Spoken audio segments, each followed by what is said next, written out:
So I mentioned that this on this episode too, we're talking about insecurities. The insecurities that made me to go for this surgery. Like in other situations, the insecurity of your personality, the insecurity of your body. You know that people you say, I look at my body, I didn't like it at all. I hated everything about my life. I was so fat, I could not breathe, I could not.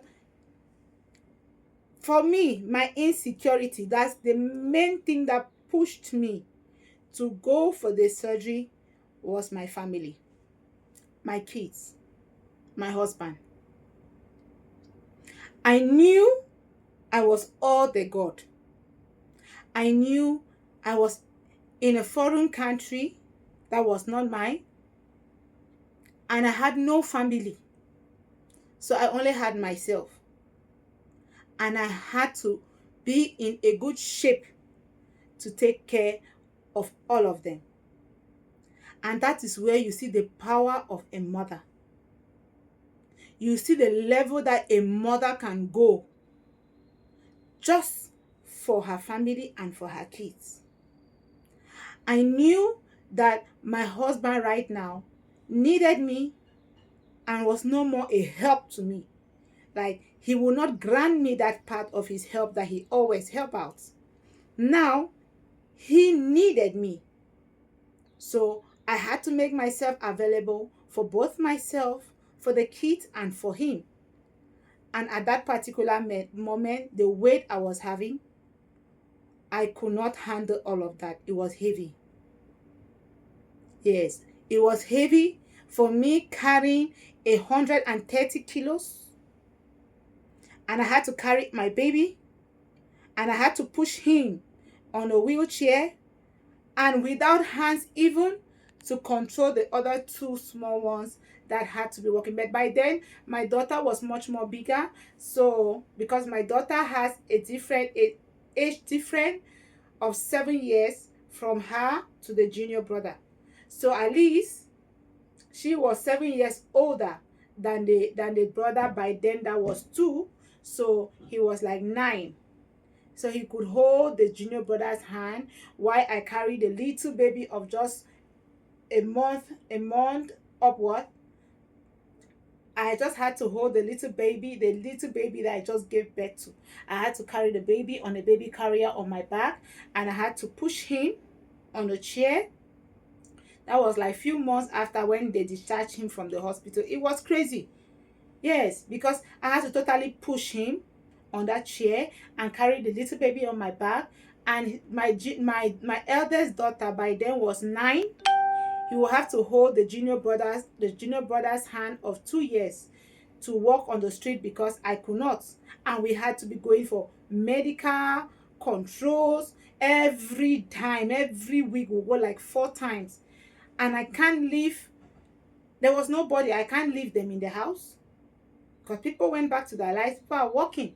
So I can't leave them. I can't leave the baby or even the two of them in the house because they were both minors, a 9 year and a 2 year. You can't leave them in the house. So when we have an appointment in the hospital, I have to carry all of them along. You realize it.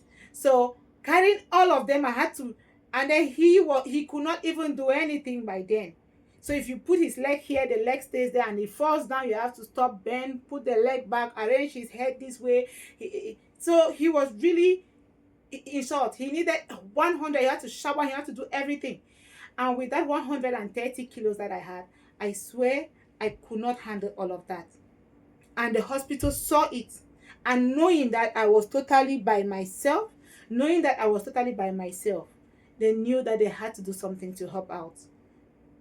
So that was my main insecurity that made me go for the surgery.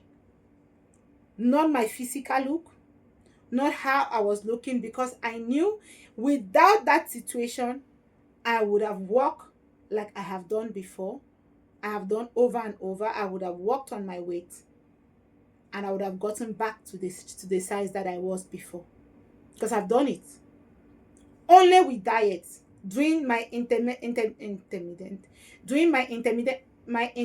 fasting, I've been able to always put my weight on track.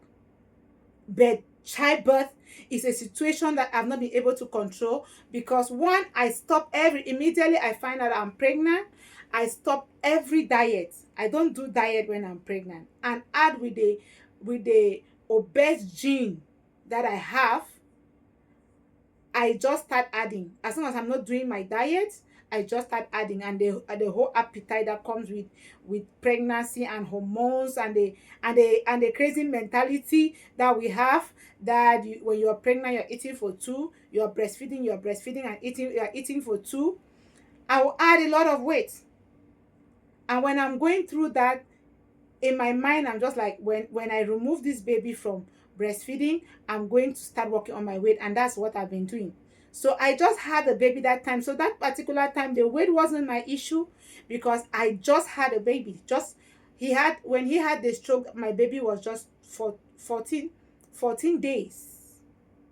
Yes, the baby was just 14 days. So the weight wasn't my issue, meaning that if he did not fall in that situation, I would have moved on like I have done usually, and I would have worked on my weight and gotten back and get back my normal weight like I've done before. But as things happened the way it happened, and I fell in that situation, I had no choice, but I had to take the option that was offered to me, because my interest was to be able to stand for my kids and stand for my husband. And I'm proud I did, because maybe the story would have been different today. But I'm happy. I had to put the fear, I had to put everything apart, and I had to go for that, because I knew my family needed me. I knew my kids, my husband needed me. And I was all that they got. So I could not risk anything going wrong. And I saw how my weight was adding 2 times double than what it usually double. Normally, my weight was adding 2 times more than what it would have been normally if I wasn't stressed. Yes.